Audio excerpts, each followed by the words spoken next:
Hi. Before I get started, I want to do a shout out to a friend of mine named Brent, who is a specialty coffee roaster for Brian Fuel Coffee.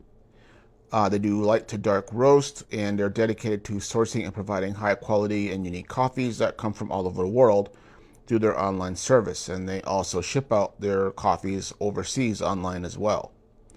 That being said, there's going to be a link to the website as well as a 50% off personal code that you can use to make your first order. I do recommend it because I've used it before. They're very good. And again, I am not getting paid for this. So if you feel up for it, check out the website, give them a shout out. This is the Miller Philosopher, and welcome to the second part in my series in the House of Hador. Morwen is one of my favorite characters of the First Age because of how unique she is to the lore overall of Tolkien's Middle-earth, as well as her family. Of Hurin's immediate family, she and her second child, Lilith, are the only ones who did not unalive themselves. In fact, you could almost argue that of the entire family of Hurin, that she's the only one who more or less escaped Morgoth's wrath because of that fact as well. But as we know, this does not mean that she had a happy life either. Far from it. Now, without repeating too many of the well-known points, Morwen was from Dorthonion in the north central of Beleriand and belonged to the royal house of Beor, easily the most notable human royalty of Beleriand, and also making her related to Beren. I'm sure we all remember that guy. So, she had a front row seat to the Dagor-Bragollach War, as her nation was on the central front, bearing the brunt of the conflict. And as Dorthonion and its elven allies eventually fell to Morgoth, the royal house and their remaining allies resorted to guerrilla warfare to continue the fight. And if details from Beren's day as a resistance fighter is anything to go by, it's not hard for me to see Morwen actually taking part in the guerrilla fighting as well before she and the other women reluctantly left them, their husbands, brothers, nephews, and so on, in order to migrate to Dor-lómin. And these facts already tell us a great deal about Morwen. She was a princess, essentially, until her home fell, then became a refugee, possibly a resistance fighter, and then an immigrant to Bethrel and Dor-lómin when she left. Anyone who has dealt with or known people with these kind of backgrounds in real life know that there is a lot of PTSD at work here, and this is topped with also a good dose of cynicism and internalized darkness that never leaves her. And this is exactly how Tolkien basically describes Morwen as well after she marries Hurin. She is the yang to Hurin's yin, essentially. Where Hurin had an absolute faith in the eventual elven victory over Morgoth, Morwen did not.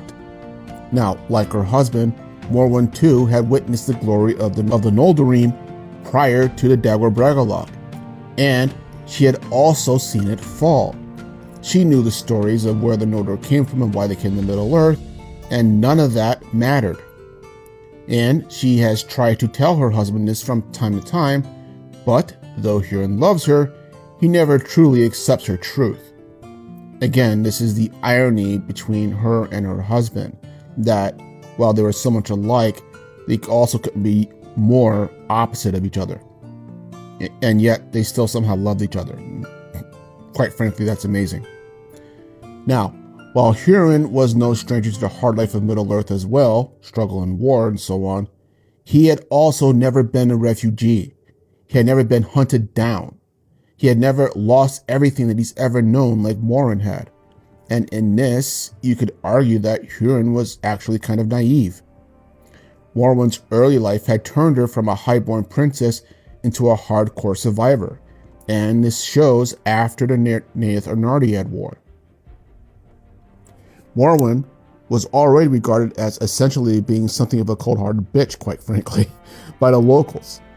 Or, to put it even more so in modern lingo, she had no chill. She was well known for being extremely blunt and extremely rude, besides extremely tall and extremely intimidating and beautiful. Even her own family had a similar, if not scathing, view of her. Besides being physically imposing with her height, she showed very little emotion to all around her, even when her second child had died from the plague. Her grief only exposed itself briefly once, and that was in private. And it was the same when she sent Hurin away to Doriath as well. I think Morwen's earlier life had taught her that feelings such as open compassion and empathy were weaknesses that could be your end.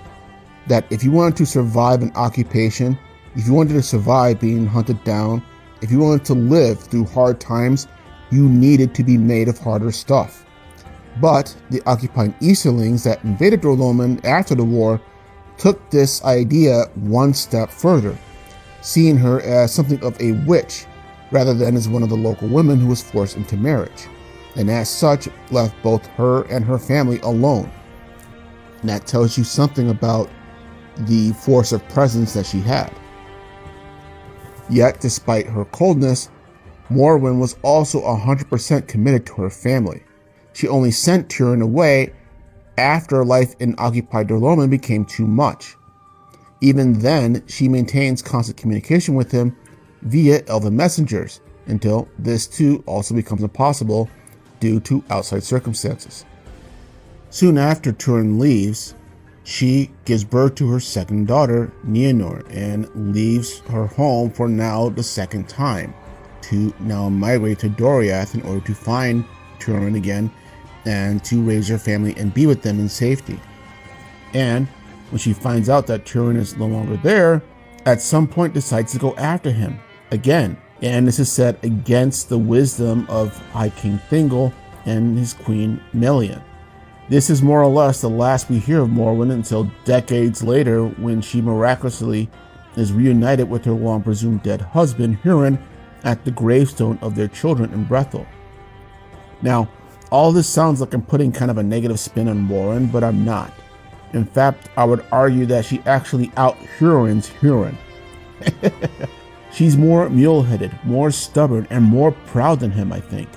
She is more durable than Hurin's already tremendous durability, having had to endure 2 forced migrations under hostile circumstances and lost loved ones in the process, and yet still continues to move forward. The only difference between her and her husband is that her focus is on her family, whereas Hurin's was on the military life and the elves. And the ultimate symbol of Morwen's toughness being that, as I said from the start of the video, that she was the only one of the adult members of Hurin's family that did not unalive themselves, nor take her own life to surrender or despair. The fact that Hurin himself notes when he's holding her as she finally dies. And this is why I express my own opinion that she's basically the only one in the family that escapes Morgoth's wrath, at least as far as in her own body and mind. This by no means takes nothing away from the rest of her family. There's a reason why they're all legends that are passed down so that even their names carry far off into the Third Age. And given how little the legacy of the First Age matters to your common person in the Third Age, that's a major feat. And Morwen was for certain a damaged woman because of her experiences. But you know what she also is?